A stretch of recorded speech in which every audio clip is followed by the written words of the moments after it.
Hola, ¿qué tal? Muy buenas tardes, amigos que nos siguen a través de Facebook y las demás redes sociales.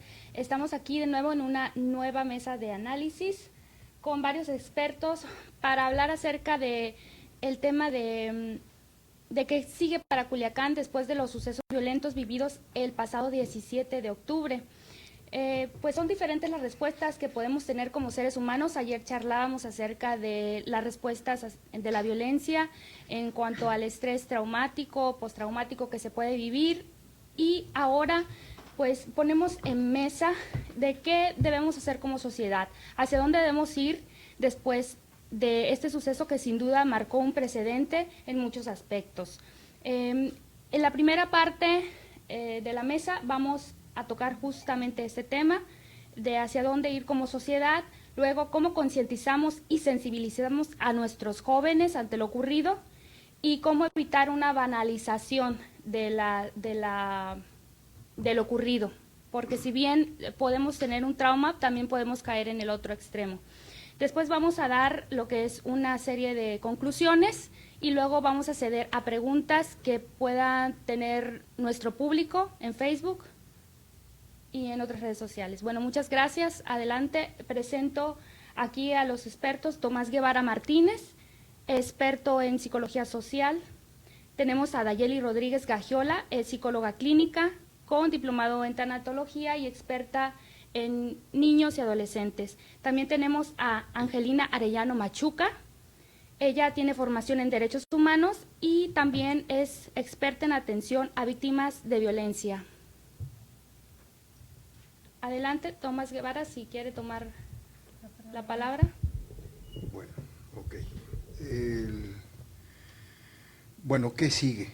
Yo creo que en el ánimo de la sociedad y que es que está presente en la narrativa actual de estos días posteriores, es el de que se espera que volvamos a la normalidad, ¿no?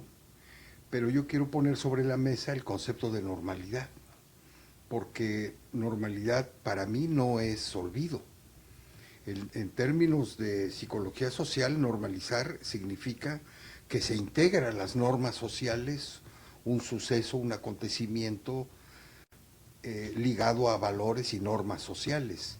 Y yo creo que lo que menos queremos es ese tipo de normalización. Es decir, la normalización que no debe de haber es una normalización de los hechos. Esto es, que nos acostumbremos a ellos, que su presencia o su frecuencia sea tal que no nos espante, ¿no? Ya tuvimos en alguna ocasión un gobernador que dijo que 2 muertos diarios en Sinaloa era normal. Eso a mí me parece que es una normalidad que no deseamos. Más bien de lo que se trata es de que estos sucesos entren a nuestra memoria y a nuestras prácticas para exigir, levantar la voz sobre las causas, el estado en el que estamos viviendo, ¿no? Y que la sociedad tome conciencia de que organizándose de manera independiente y levantando la voz es que estos acontecimientos pueden ser superados. Yo más bien, en lugar de normalización, pensaría en superación del conflicto y que vivimos, ¿no? Y siento que esto puede lograrse. Yo estoy viendo todo tipo de respuestas. Yo no creo que haya una solo negro y blanco respecto a este suceso, ¿no? Hay muchísimas posiciones, hay muchísimos comentarios, se ha dicho mucho en estos 5 días que han pasado, y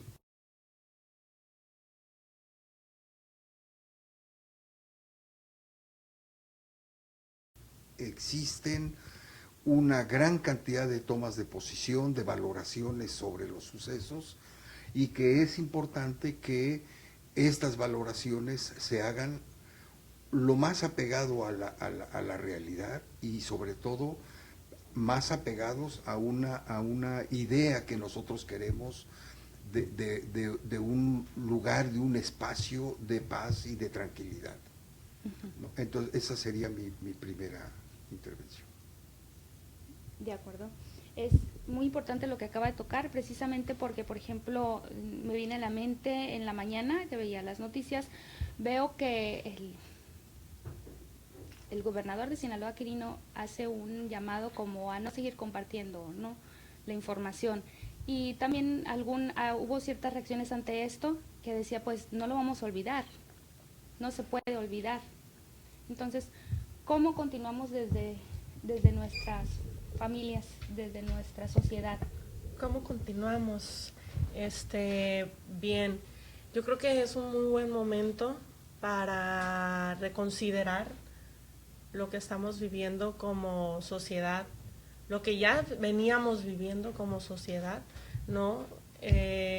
Como lo abordaba Tomás, que lo venían una gran parte normalizándolo como estado, como es normal que en mi estado estemos viviendo esto, o que pase tal cosa, o que maten una mujer cada día, o más de una mujer cada día. Es espantoso cómo desde fuera nos perciben como un estado donde es normal que tú llegas y en donde sea vas a escuchar balazos, ¿no? Yo comparto de manera personal que yo no vivía en este estado, soy nacida aquí, pero tengo poco que regreso, y desde donde yo radicaba me decían, es normal que en tu estado nos reciban a balazos, y yo de verdad dije unos años atrás, claro que no, pero hoy estoy asombrada con estos sucesos que pasamos el día jueves 17, y como familia creo que es un buen momento de reconsiderar cómo estamos viviendo, cómo estamos educando a nuestros hijos, cómo estamos educando como maestros, cómo estamos sobrellevando la vida, cómo es una pacientita,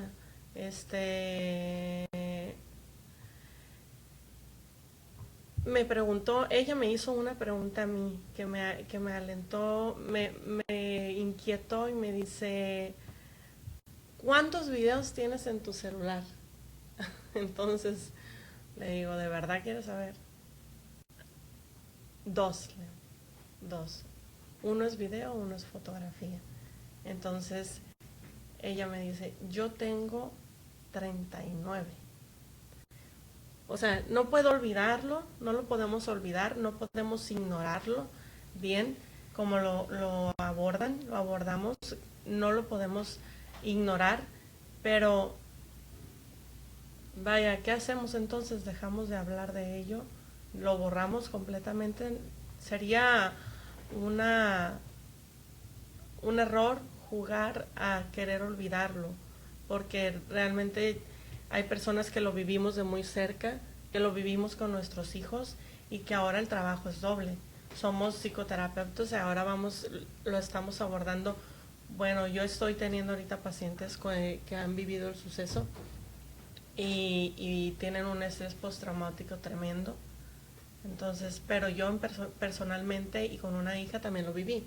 Entonces, es un trabajo doble, es un trabajo en conjunto, y creo que como sociedad y como familias es un muy buen momento para reconsiderar cómo estamos viviendo, cómo estamos retomando este tipo de narcocultura que ahora denominan aquí en nuestro estado. Esta fue la participación de Dayeli Rodríguez. Pasamos la voz a Angelina Arellano. Sí, hola, muy buenas tardes a todas las personas que nos están ahorita viendo aquí en redes sociales. A mí ese tema mucho de la naturalización del fenómeno del narco sí me tiene muy clavada en los últimos días.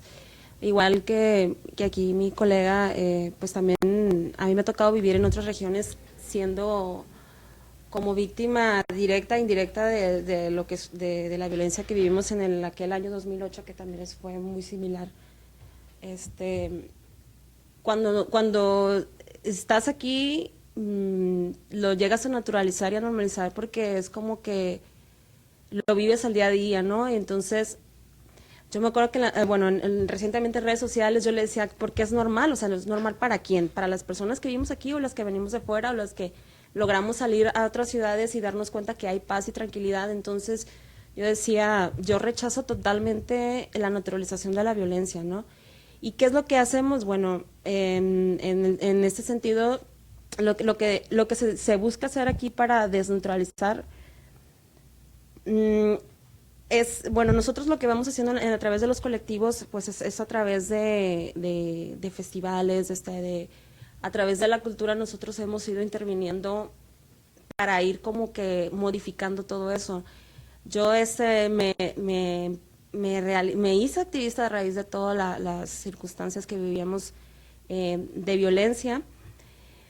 Y en el caso muy particular, a mí me tocó vivir la experiencia con mi hijo. A mí me tocó ese suceso estando en mi casa.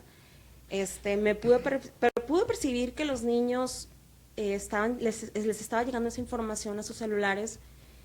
Y en lugar de, mi hijo estaba sorprendido porque pues no le había tocado vivir toda esa experiencia. Aparte, no había tenido este nivel de interacción con sus mismos compañeros a través de redes sociales, y empieza a llegarle toda la información. Entonces yo la percibo, entonces le quito el celular. O sea, no estoy diciendo que con esto lo voy a tener en una burbuja, simplemente le expliqué que había disturbios en la ciudad y que iba a pasar esta situación. Traté de poner algún tipo de música que armonizara y dejara, porque pues también vivo en una zona donde se escuchó toda la problemática, y traté de aislarlo para no provocarle un cierto trauma, ¿no? O sea, en este caso nosotros sí podemos tener manejo y control de nuestras emociones cuando somos padres, y ellos todavía no están entendiendo ese fenómeno, no lo están comprendiendo. En el caso particular, mi hijo estaba sorprendido, pero sus compañeritos lo veían como una acción así de heroísmo, o sea, una acción de que mira dónde hay más violencia, Entonces, desde ahí es donde viene empezando esa cultura, desde los espacios en nuestras casas, que no nos estamos dando cuenta qué es lo que los contenidos que los niños están viendo. Entonces, yo lo que hice, pues hablé con el niño que le estaba compartiendo la información, que pues no era el momento de estar compartiendo eso, que íbamos a pausar, nos íbamos a poner a ver películas o algo. Esto para que no se hiciera más grande, o sea, no sé qué hubiese pasado si yo hubiera permitido que el niño siguiera informándose. Si yo digo que ese tipo de situaciones enferma, ¿no? O sea, los hace perder la empatía hacia las víctimas que están presenciando, o sea, las víctimas que estaban, no sé, tal vez en la Obregón, los que estaban acá en el Tres Ríos, que estaban viviendo la situación y muchos estaban riendo por los videos o estaban compartiéndolo así como si fuera un acto heroico de lo que estaba sucediendo, ¿no? Esa es la cultura que hay. Nosotros con la contracultura que nosotros hacemos, como los festivales a través del arte, la música, la pintura, entonces hacemos como que es desde muy pequeños, cuando nosotros intervenimos a través de las artes, pues los niños van cambiando ese chip, ¿no? De acuerdo, es un hecho que hay cierta banalización de las cosas, sin embargo esto tiene raíces profundas. Tomás, ¿alguna opinión al respecto? Sí. Nosotros llevamos ya muchos años en la escuela con el Laboratorio de Estudios Psicosociales de la Violencia, y tenemos trabajos pues más o menos llevamos 16, 17 años haciendo trabajos, y que es un espacio donde los estudiantes pueden hacer su servicio social, su tesis, etcétera, y eso nos permite estar en contacto con ellos.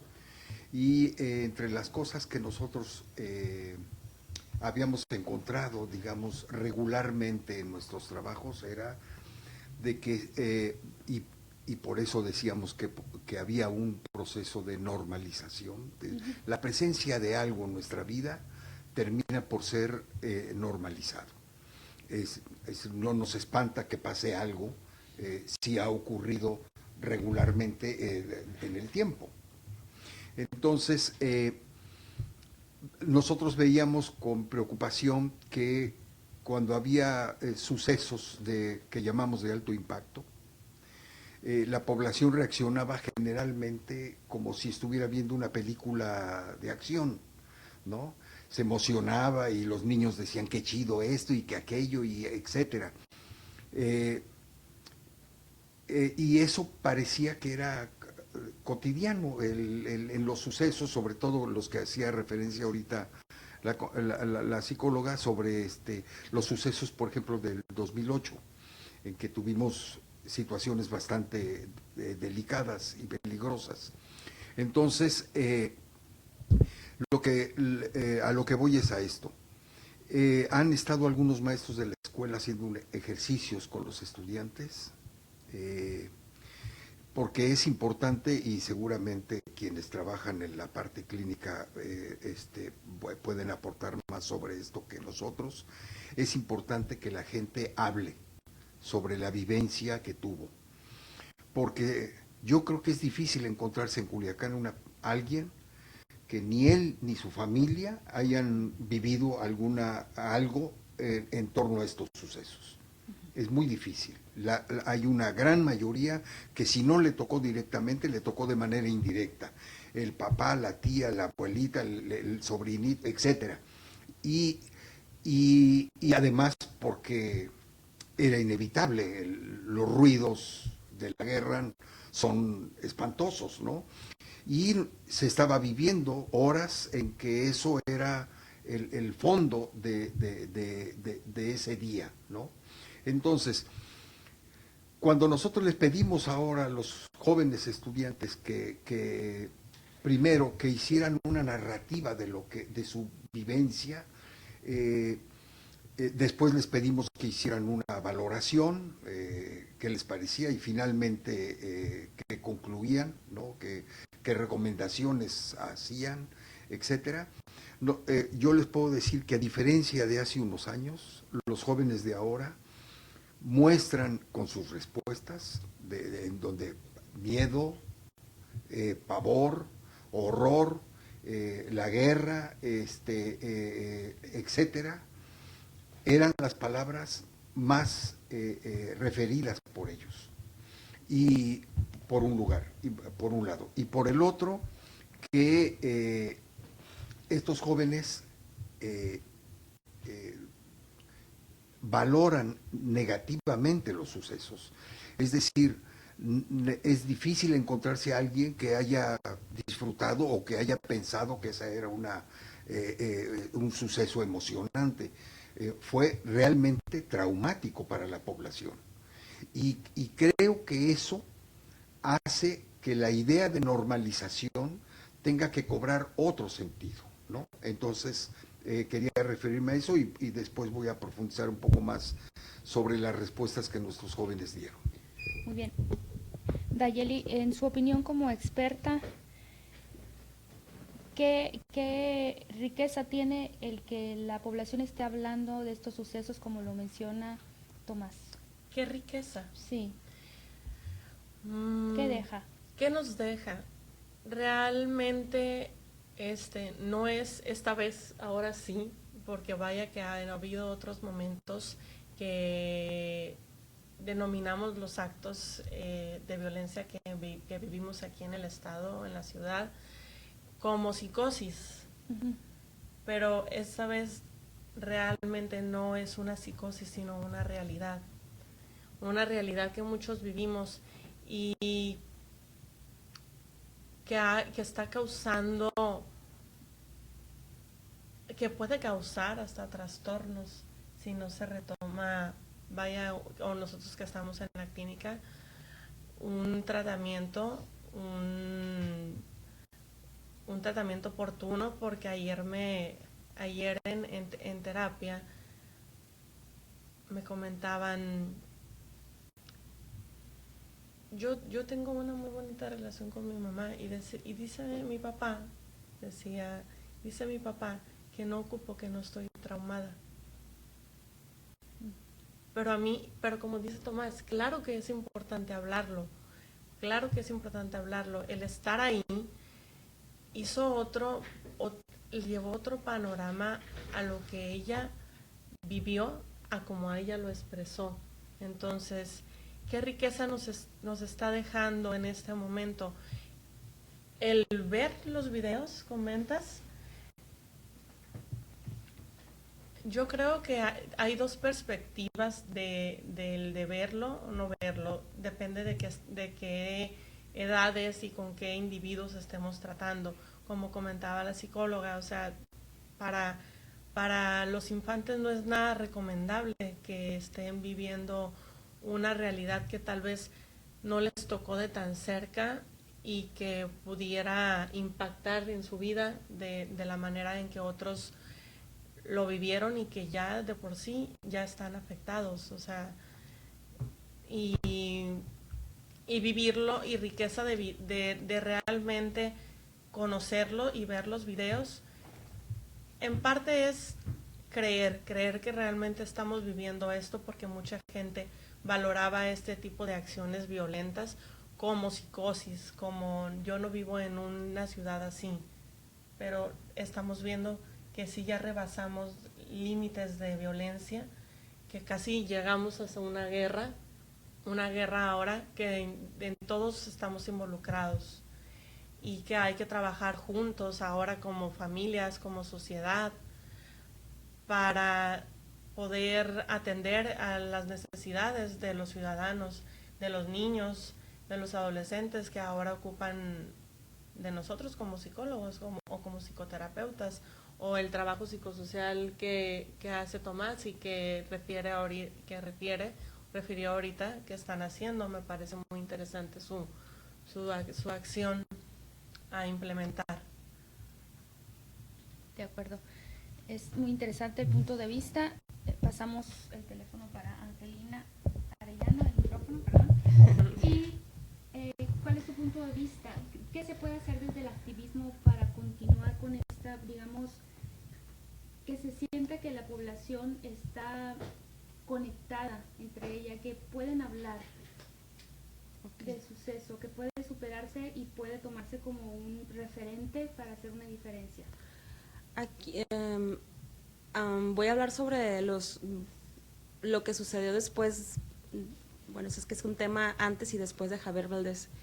Después de Javier Valdés se crearon muchas redes y muchas personas que no se asumían activistas, como en el gremio periodista, se unieron y empezaron a crear redes y empezaron a estar más unidos, ¿no?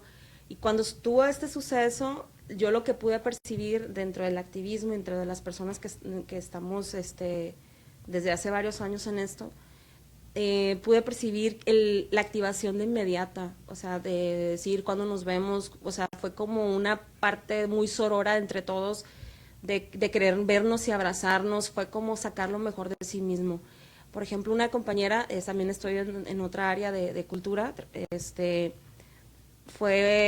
su casa fue refugio de muchas personas que estaban transitando por la avenida Álvaro Obregón. Entonces, ella en su casa, para nosotros es la heroína de este cuento, ¿no? Porque yo creo que fácil salvó una vida de unas 20 personas al ser refugio su casa, que las personas, o sea, antepuso su seguridad por abrir las puertas sin saber a quién, ni sin nada a cambio.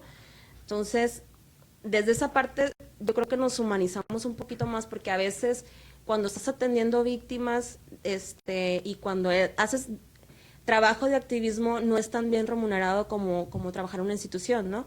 Entonces generas muchísima tensión al estar trabajando con víctimas. Entonces suceden eventualidades como la del jueves, entonces nos activa y nos hace como sobresalir esa parte humana de otra vez volver a como que agarrar fuerza y de decir, hay que hacer un evento. De hecho, se está preparado para un evento, creo que este fin de semana. Entonces, la activación fue inmediata, ¿no? De las redes de diferentes colectivos que hay en Culiacán, ¿no? Porque ya ves que hay activismo para mujeres en situación de violencia, hay activismo para personas de la comunidad, hay activismo para la desaparición forzada. Entonces todos esos colectivos pues nos estamos activando, por lo menos mínimo una reunión social para saber qué es lo que viene y qué es lo que sigue. Nosotros apostamos mucho con festivales, con todo lo que tenga que ver con cultura, ¿no? Con todo lo que es la cultura, ya ves que es desde la pintura hasta la gastronomía. Entonces lo que estamos nosotros ahorita es como agarrando fuerza para poder nosotros generar cambios desde nuestro propio espacio, ¿no? Y concientizando, decir que también no solo hay esa cultura, sí es cierto, ha sobresalido más la cultura del narco, pero también hay otras expresiones culturales que son más positivas, ¿no? Sí, de acuerdo. Tomás Guevara, ¿hay un rescate, hay positividad en hacer este tipo de eventos? Muchísimo, muchísimo. Yo, retomando la idea, esa es una estrategia, por ejemplo, para que la gente pueda expresarse, ¿no? Es muy importante no solamente que la gente hable, y cuando digo hablar lo estoy diciendo no solamente en términos de hablar, sino de expresarse, ¿no? Pero también es muy importante, por lo tanto, que aprendamos a escuchar. No debemos de silenciar estos sucesos. Yo pienso que la iglesia, las escuelas, los empresarios, todo mundo debe de hacer una especie como de terapia colectiva, porque es muy importante. De por sí ya vivíamos una situación bastante difícil. Yo rápidamente les cuento que una de nuestras alumnas tenía un problema, no iba a la escuela y supimos que era porque estaba en un estado depresivo muy grave, ¿no? Entonces fuimos al hospital civil a conseguirle una cita con el psiquiatra, porque ya su estado era muy grave. Ya hablaba ella de quitarse la vida y cosas por el estilo, y nos dijeron sí, la podemos anotar, pero la próxima cita es dentro de un mes. O sea, la cantidad de pacientes que los psiquiatras tenían. Y fuimos al hospital psiquiátrico y era lo mismo. Es decir, tenemos una sociedad dañada. Y quizás una de las cosas que nosotros no procuramos es el habla. En la familia, los aparatitos nos han cortado la comunicación interpersonal, y ese es el tipo de relación o de interacción que debemos de rescatar nuevamente. Es muy importante que la gente hable de su experiencia, de lo que le sucedió, y que nosotros aprendamos a escuchar a estas personas y a intercambiar nuestros puntos de vista, porque eso de alguna manera nos sana. Desahogarnos y decir lo que sentimos es una forma de cura que yo siento que es muy importante en estos momentos, y lo que yo no recomendaría sería dejar de hablar del asunto y todo eso, no, porque eso sería normalizarlo en los otros términos, de que, bueno, pues si vuelve a suceder, pues ya sabemos que así somos, y etcétera. No, yo creo que no es así. Debemos de cambiar ante los sucesos, es decir, ante un suceso extraordinario como el del jueves 17, tiene que haber una respuesta extraordinaria. Es decir, no podemos seguir dando la respuesta o la misma recomendación que siempre hemos hecho, de que hay que calmarnos, ya hay que ir al béisbol y cantar una canción de paz y todo. No es así. Yo creo que debemos de afrontar un conflicto, se resuelve afrontándolo, no evitándolo y no discutiéndolo, sino afrontándolo y para entender sus dimensiones y poderlo entonces resolver. Sí, de acuerdo.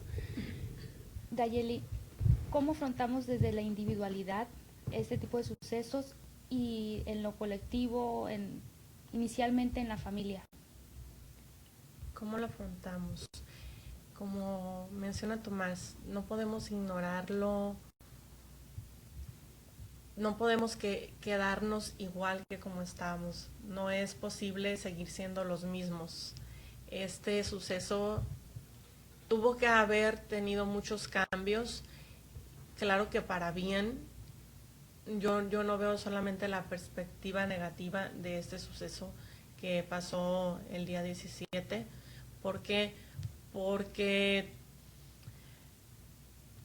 desde mi punto de vista es de por sí ya difícil, porque lo viví muy cerca, lo viví con una hija, soy madre de 3 hijos y nos estábamos todos separados completamente. Tengo una niña de 1 año y mi hija de 9 vivió conmigo el suceso. Para ella fue espantoso, y lo espantoso era la socialización de este tipo de videos, de este tipo y de videos que estaban pasando en el momento. Entonces, yo fue un momento que viví de manera muy reflexiva, de mi parte personal, a manera individual. Yo lo viví de manera muy reflexiva. No estaba espantada, pero estaba más asustada por el estado en el que estaba mi hija. Porque vaya, la socialización que se le dio a ese tipo de videos, a este tipo de fotos. Pero desde qué modo yo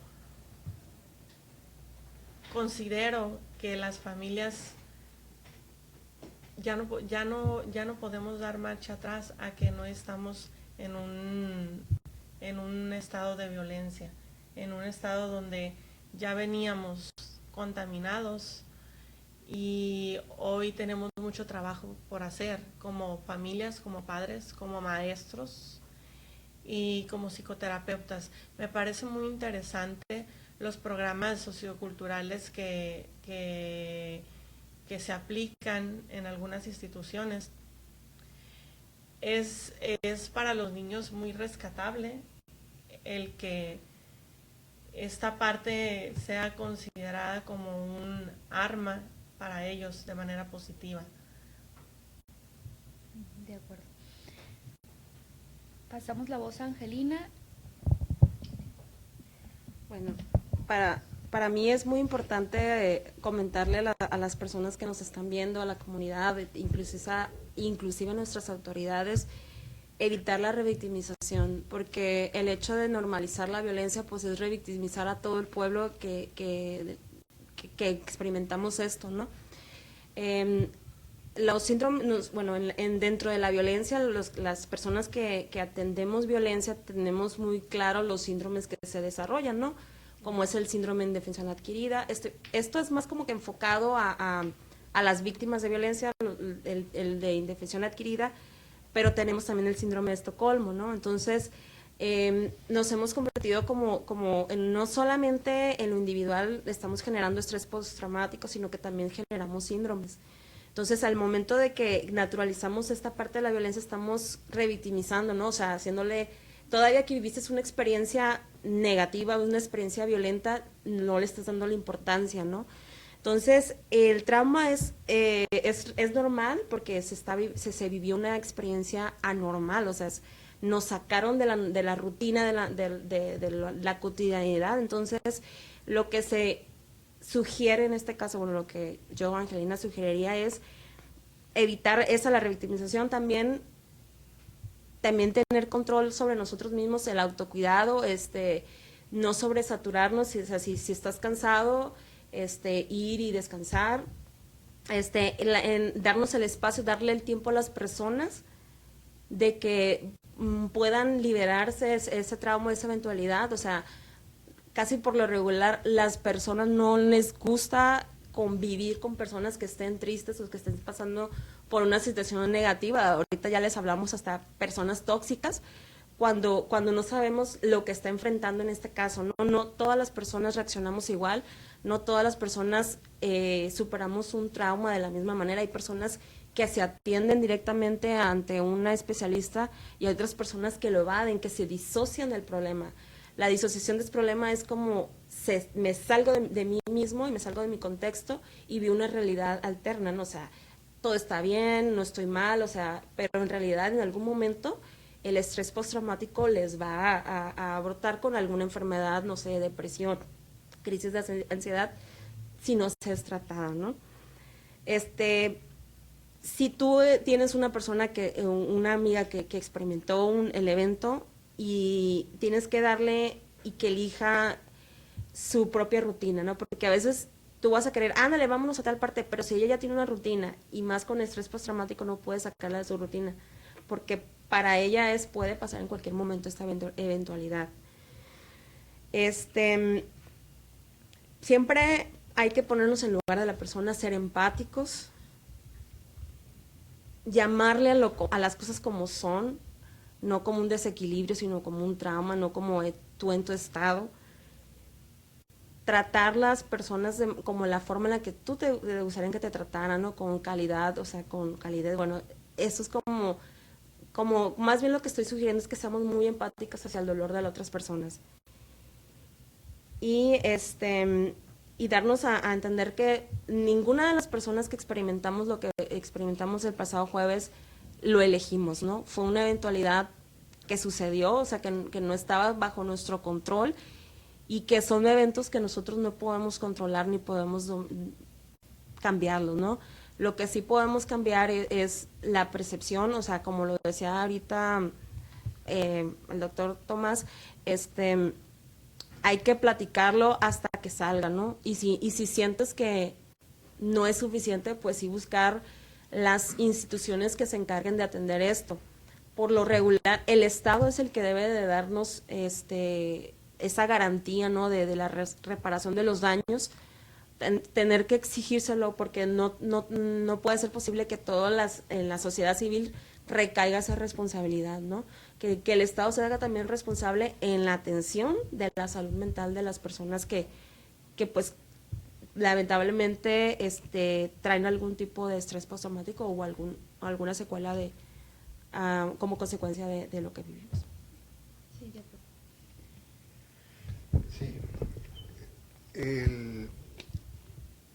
Sobre este aspecto del habla y del escucha, yo creo que no es tampoco suficiente con conocer el problema o la problemática. Es muy importante reconocerlo.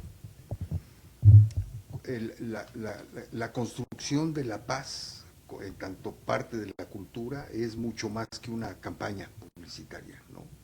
Es reconocer en qué nos hemos equivocado todos, qué estamos haciendo nosotros, por ejemplo, con nuestros hijos, qué estamos haciendo en el aula con nuestros estudiantes, en nuestro lugar de trabajo.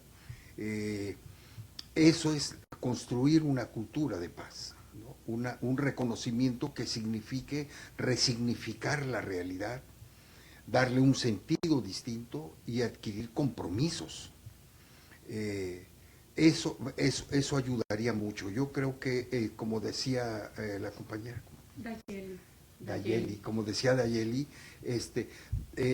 se trata de mantener un contacto permanente con las personas que nos rodean.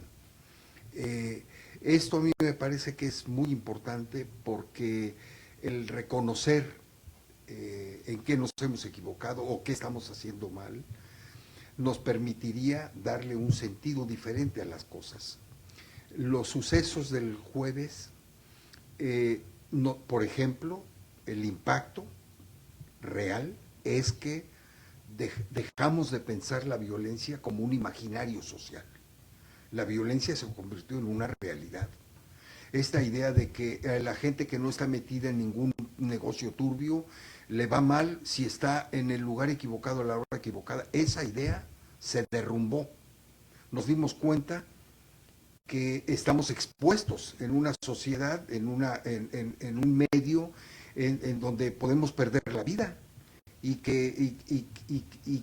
además que esto es muy importante, que llevábamos un tiempo en Sinaloa, digamos, con una relativa tranquilidad. Teníamos un poco más de 2 años que no habíamos tenido una situación parecida a lo que vimos el jueves. después del asesinato de Javier Valdés, 2 años y 5 meses, las cosas entraron en una calma, en una tranquilidad, parecía que las cosas iban bien, incluso hasta, lo comenté en una ocasión, hasta festejamos que nos pasamos una semana sin homicidios en Sinaloa. Esa vivencia que tuvimos fue muy bien recibida. Yo creo que nos estaba yendo bien en las otras esferas que son las productivas, las artísticas, las manifestaciones son mejores en un estado de tranquilidad y de paz, ¿no? En ese sentido, entonces, los sucesos vinieron a romper todo esto, a pesar de que ya veníamos viviendo de manera soterrada y podríamos decir que hasta medio localizable, asuntos del feminicidio y toda la violencia, que ese es otro problema. Los sucesos del jueves nos hacen tener una respuesta ante esto porque nos atañen a todos, nos involucra a todos, pero hay otro tipo de violencia más sorda, más ligada a la cultura, que parecemos perder de vista por el impacto de este tipo de violencia, ¿no? Estoy hablando, por ejemplo, de la violencia de género, de la violencia contra los niños, contra los discapacitados, contra los adultos mayores, la violencia doméstica, la que se vive en muchos hogares. Esa la perdemos de vista y ese es quizás otro de los graves impactos que tienen sucesos como el del jueves, que nos hacen perder de vista una realidad que está presente y que nos obliga a repensar, por eso yo decía, resignificar esta realidad y darnos cuenta que estamos haciendo mal varias cosas, porque no se trata nada más de un problema de los narcos y todo, se trata de cómo tratamos a los otros, cómo tratamos a nuestras mujeres en el ámbito familiar, qué lugar les damos en la vida cotidiana. Es decir, por eso hablo de una reconstrucción y de un compromiso. Sí, de acuerdo. Vamos a pasar a concluir la mesa para que nos puedan dar sus opiniones al respecto. Una manera de conclusión o resumen del mismo, puntos importantes que podemos tener en cuenta, okay, para pasar a preguntas del público también. Es importante tocar este punto, me parece, que no solamente este tipo de suceso, o en particular el vivido este jueves 17, no solamente crean estrés postraumático, sino que reviven traumas del pasado. Podrían revivir traumas del pasado que requieren, claro que un tratamiento psicoterapéutico coadyuvante, al apoyo familiar, a las redes familiares, amistades, de trabajo, escolares. Creo que estos apoyos coadyuvan a que la realidad de lo vivido no esté minimizado y nos fortalezcamos como individuos y como sociedad. Hablarlo en individual sirve en psicoterapia, pero entre más lo hablemos, entre más lo expresemos, ya sea con amigos o familia, menos queda el trauma. Y si lo vemos y si lo expresamos de diferentes maneras, como es la cultura, como es la pintura, el baile, y los programas sociales, psicosociales que se puedan implementar, pues que mucho más que mejor, ¿no? También yo creo que no estamos preparados como sociedad para este tipo de eventos, y sería importante, como conclusión para mí, en mi opinión, hacer un tipo de programas donde como vecinos estuviéramos preparados para este tipo de eventos, como en este caso que comenta la psicóloga, que su amiga ayudó, pero hubo personas que no sabían qué hacer porque no estábamos preparados para esto, ni a dónde ir, ni a dónde meterte, ni cómo ni cómo retomar, cómo tomar ese suceso en el momento en que estaba pasando.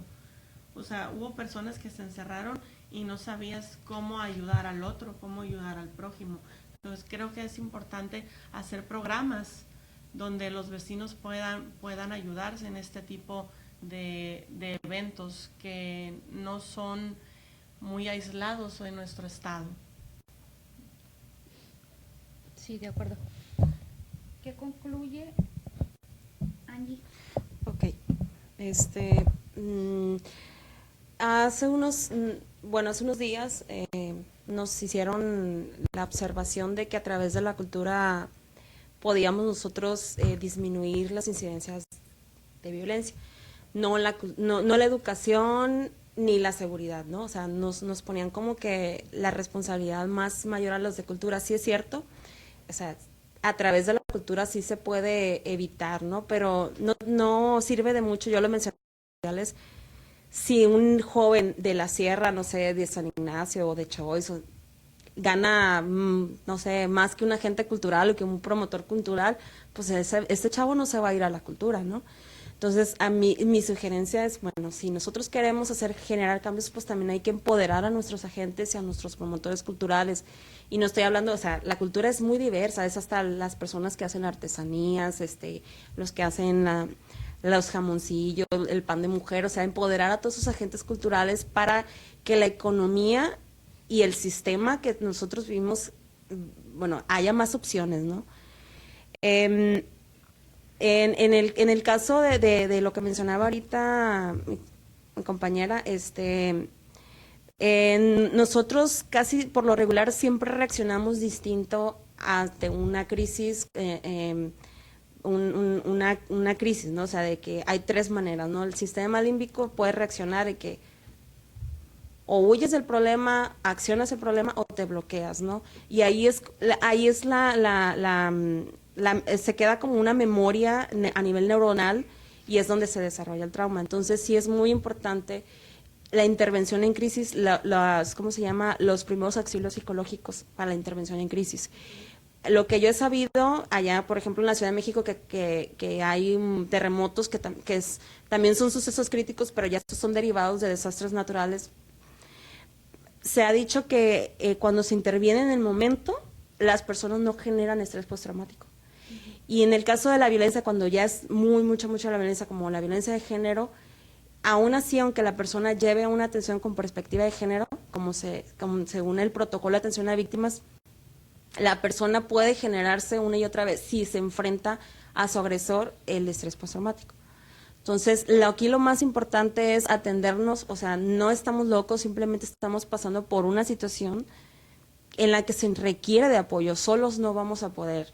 Por más yoga, meditación, sí es bueno es desarrollar la parte espiritual, el crear vínculos, redes, platicarlo, pero también es muy importante que también te guíen en un proceso terapéutico para que tú puedas pues restablecer el orden de tu ser, ¿no? O sea, en lo individual, ¿no? Pues siento yo que si en lo individual vamos nosotros o nosotras, vamos agarrando un poquito más de empoderamiento, de restablecernos, pues la sociedad es como se va integrando, o sea, se va como sugiriendo, o sea, mira, yo fui con ellos, o sea, entonces, pues es lo único lo que podría ya compartir. Muy bien. Bueno, creo que en medio de toda esta tragedia es posible, y yo rescato esta idea de que la sociedad sinaloense y particularmente la culiacanense puede sacar provecho de estos sucesos, fortalecerse en términos de civilidad, que es una de nuestras debilidades, ¿no? Esto que ya mencionaban ellas en el sentido de que tenemos una muy mala fama nacional, ¿no? Parece que al país y al mundo no le extrañó lo que sucedió el jueves, porque pues fue en Culiacán, ¿no? Entonces, ya como que nos toman así. Tenemos ahora una oportunidad para mostrar que los sinaloenses estamos hechos de manera diferente, que esta no es una fábrica de narcos, que es una sociedad que trabaja, que se organiza, y creo que eso es lo que yo decía, resignificar y comprometerse en estos momentos. Debemos de promover el diálogo abierto y evitar las polarizaciones. Anda circulando ya por ahí un panfleto, una hoja que ya llegó de las redes, donde están diciendo que van a justiciar a no sé cuánta gente de las 10 de la noche en adelante, a los marihuanitos y a las prostitutas y no sé qué. Ya anda circulando en las redes un panfleto de estos, se los voy a enseñar. Y yo creo que esa es parte de la polarización que se tiene que evitar. Y otra, que tenemos también que evitar la politización. Este no es un asunto de política, es un asunto de cultura, es un asunto de humanidad, de humanismo, es un asunto de solidaridad y de acompañamiento. Eso es lo que debemos de promover, y creo que esta es una buena oportunidad para que demos ese salto cualitativo. Sí, de acuerdo. Voy a pasar a leer algunos comentarios que muestran cierta inquietud en las redes sociales. Me llama la atención el comentario de Sergio Loza, que comenta que para qué sirven las terapias. Si se quiere entender bien el tema, se necesita dar voz a las familias agraviadas. Que también hace una petición, creo que en un comentario anterior, sobre qué están haciendo ustedes actualmente para aliviar este dolor. Yo tengo entendido que usted está dando terapias gratuitas. Así es, reitero la invitación por este medio. Yo estoy Adelante. dando terapia gratuita a adolescentes y adultos. Te corrijo que me especializo en adolescentes y adultos, no en niños. Ay, gracias. Ok, y reitero la invitación aquí en estos medios. Está por ahí por las redes sociales mis datos, sino también aquí los tienes tú, ¿verdad? Sí. Aquí cualquier cosa estoy a sus servicios, a sus órdenes. Yo tengo entendido que también usted es Sí. activista. Adelante, ¿puede contarnos qué es lo que realiza? Ok, pues tengo, mi formación es en derechos humanos, en específico de las mujeres. Atiendo en el colectivo de mujeres activas sinaloenses a casos de violencia, ¿no? Hacemos acompañamiento también, no nada más la atención, es una atención psicosocial y también jurídica lo que hacemos ahí. Y en el caso ahorita no hemos sugerido, pero pues también se puede atender a las personas que se requieran en ese espacio de atención a víctimas. Sí. ¿Se puede hacer activismo desde la escuela, desde la comunidad, desde la educación? Bueno, al menos se puede trabajar este proceso de resignificación y de compromiso social, ¿no? No es labor de la ciudadanía, pero sí contribuir a la construcción de esta cultura de paz. A mí me parece que es fundamental construir espacios donde las opiniones puedan fluir libremente.